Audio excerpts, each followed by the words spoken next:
দীর্ঘ ২১ বছর পর কুড়িগ্রাম সরকারি কলেজ মাঠে অনুষ্ঠিত হলো কুড়িগ্রাম জেলা জামায়াতের কর্মী সম্মেলন। দেশের জনগণ বিকল্প হিসাবে এবার জামায়াত ইসলামীকে বেছে নেবে ইনশাআল্লাহ। ২৪ জানুয়ারি শুক্রবার সকাল ৯টায় শুরু হওয়া এ কর্মী সম্মেলনে যোগ দেন জামায়াত ইসলামীর কেন্দ্রীয় আমির ডাক্তার শফিকুর রহমান। দেড় যুগেরও বেশি সময় পর জেলা জামায়াত ইসলামী আয়োজিত এ কর্মী সম্মেলনে যোগ দিতে কুড়িগ্রামের মোট ৯টি উপজেলা থেকে আসে প্রায় ২ লক্ষাধিক কর্মী সমর্থক। শুক্রবার সকাল ৯টায় সম্মেলনের শুরু হওয়ার কথা থাকলেও একদিন আগ থেকেই দূরের উপজেলাগুলোর নেতাকর্মীরা আসতে থাকে সম্মেলনের স্থলে। সম্মেলনের দিন ভোরেই হাড় কাঁপানো ঠান্ডা আর তীব্র কুয়াশাকে উপেক্ষা করে জামায়াত আমির ডাক্তার শফিকুর রহমানের আগমনের খবরে কানায় কানায় পূর্ণ হয়ে যায় কুড়িগ্রাম সরকারি কলেজ মাঠ। সকাল ৭টা থেকে বক্তব্য রাখেন বিভিন্ন উপজেলা আমির ও জেলা মজলিসে শুরা এবং কর্মপরিষদ সদস্যগণ।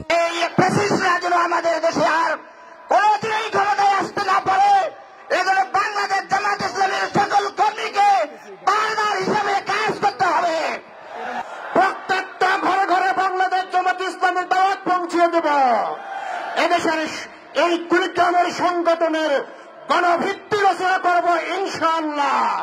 53 বছরে আমরা বিভিন্ন সরকার দেখেছি, মানুষের শান্তি আনতে পারে নাই, কোন সমস্যার সমাধান হয় নাই। ওই দিনে বাংলাদেশের সরকার হবে ইসলামের সরকার। সংসদে জানানো এখন থেকে আগামী দিনের বাংলাদেশ পরিচালিত হবে আল কোরআন নিয়ে। বাংলাদেশ জামাত ইসলামী এমন একটা বাংলাদেশ গড়তে চায় যেখানে কোনো চাঁদাবাজি থাকবে না, যেখানে লুটপাট থাকবে না, দর্শন রাহাজারি চিন্তাই থাকবে না। এদেশের সীমান্ত সমস্যা, এদেশের আভ্যন্তরীণ সমস্যা, জামাত ইসলামের প্রতিটি কর্মীকে অতন্ত্র ভূমিকা পালন করতে হবে, ঠিক তা বলেন।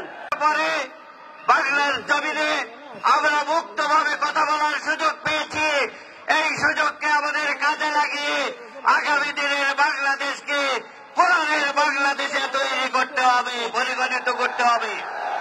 বাংলাদেশের সবচেয়ে বৈষম্যের শিকার হচ্ছে কুড়িগ্রাম জেলা। কারণ হচ্ছে এই কুড়িগ্রামকে যারা ৫৪ বছর নেতৃত্ব দিয়েছিল তারা কুড়িগ্রামের ভাগ্য উন্নয়নে কাজ করেনি, তারা শুধু নিজেদের উন্নয়নের জন্য কাজ করেছে। আমরা বাকশাল দেখেছি, আমরা ফ্যাসিস্ট দেখেছি, আমরা সময়ের পরিক্রমায় এই ৫৪ বছরে অনেক সরকার দেখেছি, কিন্তু দুঃখজনক ভাবে কুড়িগ্রাম জেলা অবহেলিতই থেকেছে। আজকেও বাংলাদেশের সবচেয়ে দরিদ্র সীমার মধ্যে এই কুড়িগ্রাম জেলা অবস্থান করছে।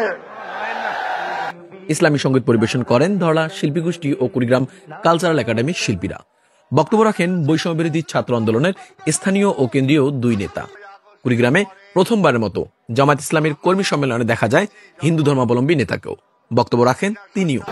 ৫ই আগস্টের পরে আমরা দেখেছি যখন হাসিনা সরকার পতিত হলো, এদেশের যে হিন্দুদের অন্যতম ধর্মীয় উৎসব দুর্গাপূজা, এই দুর্গাপূজাকে যারা সহায়তা দিয়েছে তাদের মধ্যে অন্যতম আমার প্রিয়, আজকে এখানে অনেকেই উপস্থিত আছেন, জামাত ইসলামের ভাইরা।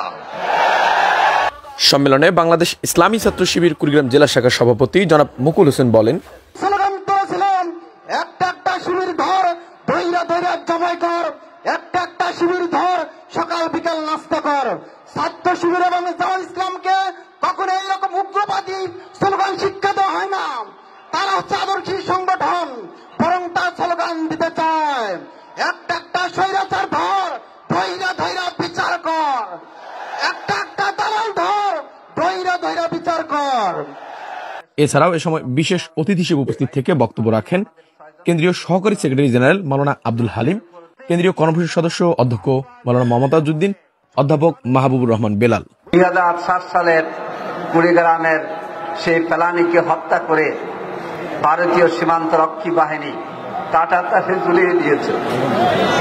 বাংলাদেশের সার্বভৌমত্বকে তারা কষ্টের মুখোমুখি করেছে, জীবন দিয়েছে কুড়িগ্রামের ফেলানি, আর সারা বিশ্বের কাছে কুড়িগ্রাম নন্দিত হয়েছে। সকাল 10:30 নাগাদ কুড়িগ্রাম সরকারি কলেজ মাঠে জামায়াত আমির ডাক্তার শফিকুর রহমান প্রবেশ করলে আল্লাহু আকবরের ধ্বনিতে ভরে যায় পুরো মাঠ। শেষ হয় অপেক্ষার প্রহর। অবশেষে কুড়িগ্রামবাসীর প্রত্যাশা পূরণে কুড়িগ্রাম সরকারি কলেজ মাঠে উপস্থিত প্রায় 2 লক্ষাধিক কর্মী সমর্থকদের উদ্দেশ্যে বক্তব্য দেন তিনি। এই কুড়িগ্রাম বহু দিক থেকে বঞ্চিত। এখানে একটা কৃষি বিশ্ববিদ্যালয় হয়েছে, ঘোষণা হয়েছে, তার কঙ্কাল আছে, গুস্তও নাই, চামড়াও নাই, হাড্ডিসা, নিজস্ব কোনো ক্যাম্পাস নাই, দুকি দুকি আস্তে আস্তে চলছে। অথচ এগ্রো বেসড এই প্রতিষ্ঠানটা এই অঞ্চলের চেহারা বদলাই দিতে পারে। এটা শিক্ষা গবেষণার কেন্দ্রে পরিণত হতে পারে। এটা একটা সীমান্তিক জেলা, এখানে মানুষ একটু অসুস্থ হলে ভালো একটা চিকিৎসা পাবে, সেই রকম কোনো ব্যবস্থা নাই। আজকে বহু জেলায়, একই জেলায় ইউনিভার্সিটি, একই জেলায় কৃষি বিশ্ববিদ্যালয়, একই জেলায় মেডিকেল কলেজ, একই জেলায় ইঞ্জিনিয়ারিং ইউনিভার্সিটি, একই জেলায় সব কিছু আছে, আরেক জেলায় কিছুই নাই। এটা কোন ধরনের ইনসাফ? আল্লাহ যদি আপনাদের ভালোবাসা শিখতে হয়ে, দেশবাসীর ভালোবাসা শিখতে হয়ে আমাদের উপর মেহরবানি করেন, আর যদি এই দেশের খেদমতের দায়িত্ব দেন, ইনশাআল্লাহ তাআলা আজিম প্রেসিডেন্ট, প্রধানমন্ত্রীর মুখ দেখে কোনো এলাকার উন্নয়ন হবে না। জনগণের ন্যায্য প্রয়োজনকে বিবেচনায় নিয়ে সমন্বিত সুষম উন্নয়ন হবে ইনশাআল্লাহ। সম্পদ যা আল্লাহ দিবেন তার সদ্ব্যবহার হবে সততা এবং ইনসাফের ভিত্তিতে। কুড়িগ্রামে জামায়াতের কর্মী সম্মেলন থেকে যুবয়ের জিহাদি, উত্তাল বাংলা।